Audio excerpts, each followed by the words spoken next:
ভাই বলল, আমারও একটা শর্ত আছে। যদি তুমি সেটা পূরণ করো তাহলে ওর সাথে থাকাটাও বন্ধ করে দেব।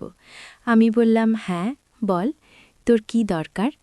তখন ভাই বলল, সে যেমন আমার সাথে আড্ডা দেয়, এখন থেকে তুমিও আমার সাথে আড্ডা দেবে আর আমার চাহিদা পূরণ করবে।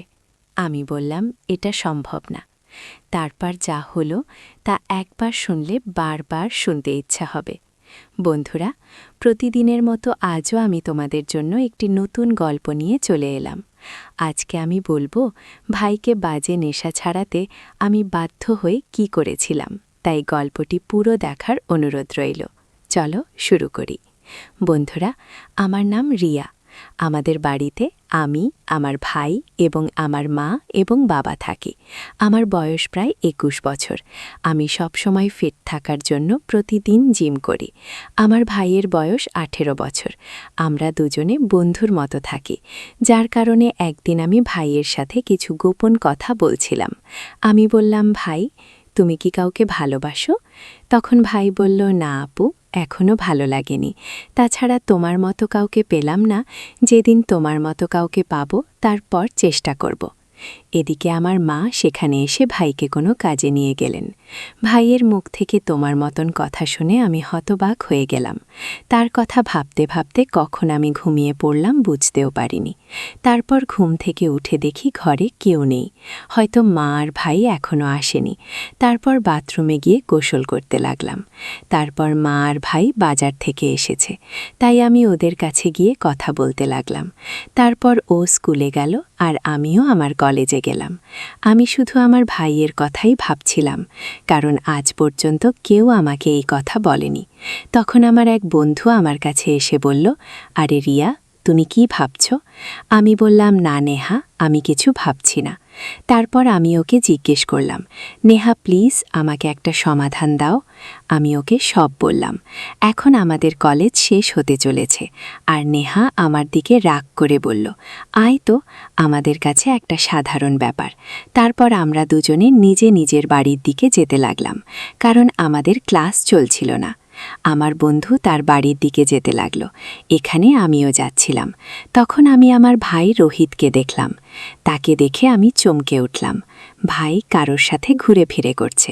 তাকে দেখে আমার খুব রাগ হচ্ছিল, কারণ বাবা অনেক কষ্ট করে টাকা কামাচ্ছেন, কিন্তু সব টাকা নষ্ট করে দিচ্ছে।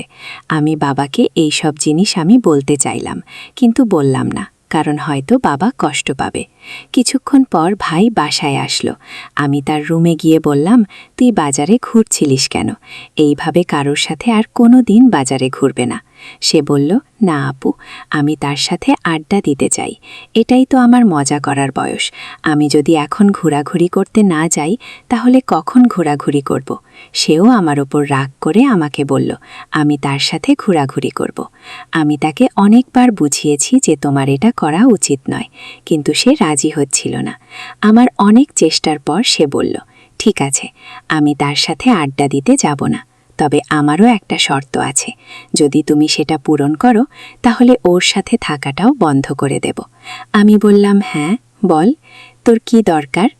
তখন ভাই বলল, সে যেমন আমার সাথে আড্ডা দেয়, এখন থেকে তুমিও আমার সাথে আড্ডা দেবে আর আমার চাহিদা পূরণ করবে। আমি বললাম, এটা সম্ভব না। আমি কেন তোমার সাথে আড্ডা দিতে শুরু করব? তখন ভাই বলল, তাহলে ঠিক আছে, আমি যা করছি বেশ করছি, তুমি আমাকে বুঝাতে এসো না। তারপর আমি বললাম, চল ঠিক আছে, আমি সন্ধ্যায় ভেবে তোকে বলবো। এই বলে আমি আমার রুমে গিয়ে বসে ভাবতে লাগলাম। আমার ভাই যা বলেছিল তা আমি এখন পর্যন্ত তা করিনি। আমার ভাইও এমন কিছু করার কথা ভাবতে পারে, আমি ভাবিনি।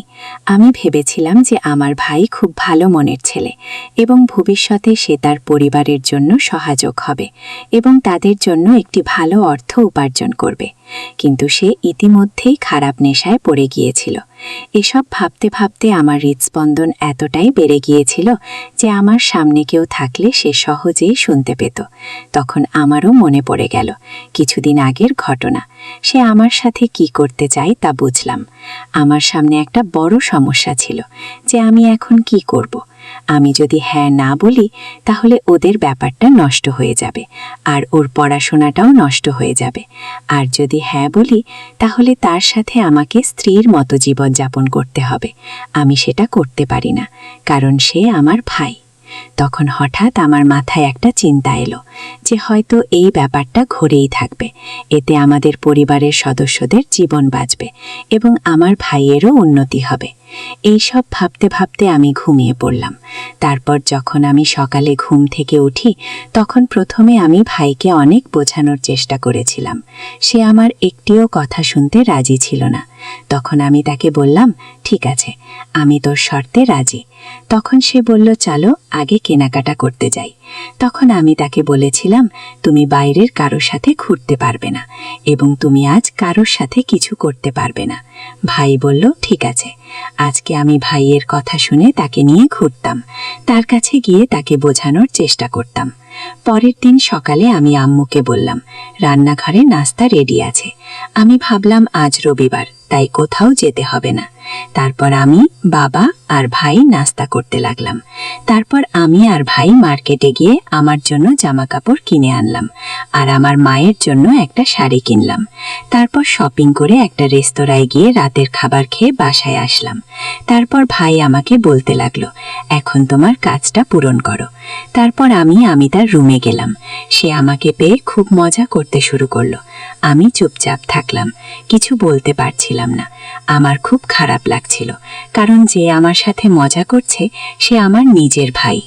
বেশ কিছুক্ষণ মজা করার পর সে বলল, তুমি এখন যেতে পারো, আমার মজা করা হয়ে গেছে। আমি আমার রুমে চলে গেলাম। তারপর থেকে আমরা স্বামী স্ত্রীর মতো একসাথে থাকতে শুরু করলাম। আমিও বাধ্য হয়ে তাকে একজন স্বামীর মতো যত্ন নিতাম এবং সে আমাকে স্ত্রীর মতো যত্ন নিত। তারপর আমাদের জীবনের যা হওয়ার ছিল তাই হয়েছে। আমার ভাইও খুব খুশি এবং আমিও একসঙ্গে অনেক সুখ পেয়েছি। এখন আমার ভাই অনেক উন্নতি করেছে। সে কারোর সাথে আড্ডাও দেয় না, সে শুধু লেখাপড়া করে এবং বাড়িতে আসার পর সে আমার সাথে স্বামী স্ত্রীর মতো থাকে। এভাবে আমরা সুখে থাকতে লাগলাম। আমিও আমার ভাইকে এভাবে ব্যাখ্যা করতে বাধ্য হয়েছিলাম, কিন্তু এতে আমার কোনো ক্ষতি হয়নি। এখন আমাদের বাড়ির সবাই খুব খুশি এবং আমার ভাইও জীবনে ভালো কিছু করার পথে আছে।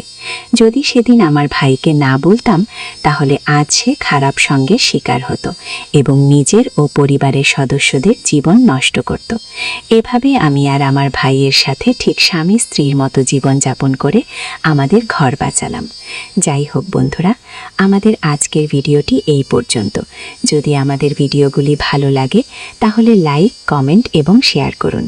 আর সবার আগে ভিডিও পেতে আমাদের মিস পায়েল ব্লগ চ্যানেলটাকে সাবস্ক্রাইব করুন এবং পাশে আসা বেল আইকনটি অল করে দিন।